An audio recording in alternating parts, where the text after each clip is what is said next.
Hey everybody, how's it going? Jonathan here. In this video, I'm going to give you an overview of machine learning. We'll just get right into it. Start with what is machine learning.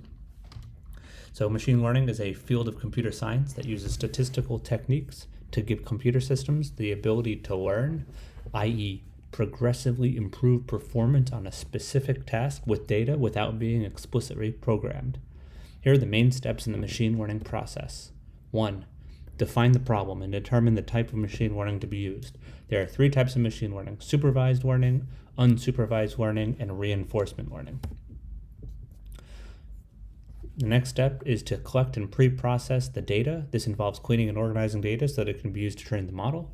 So, turning a true or false into a 0 or 1, turning a date, which might be in a string, turning that into a float. So, the models are not going to accept all types of qualitative data, at least not all the models. You split the data into training and testing data sets. The training data set is used to train the model, while the testing is used to evaluate the model's performance. You train the model on the training data set. The model is trained by adjusting its parameters so that it can make an accurate prediction on the training data.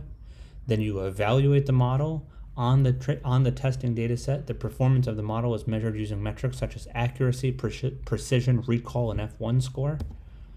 You fine-tune the model and repeat steps 4 and 5 until satisfactory performance is achieved. This may involve adjusting hyperparameters using a different model architecture or using a different algorithm.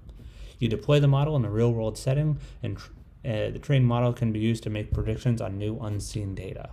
And that's machine learning in a nutshell. So thank you for watching and have a great day.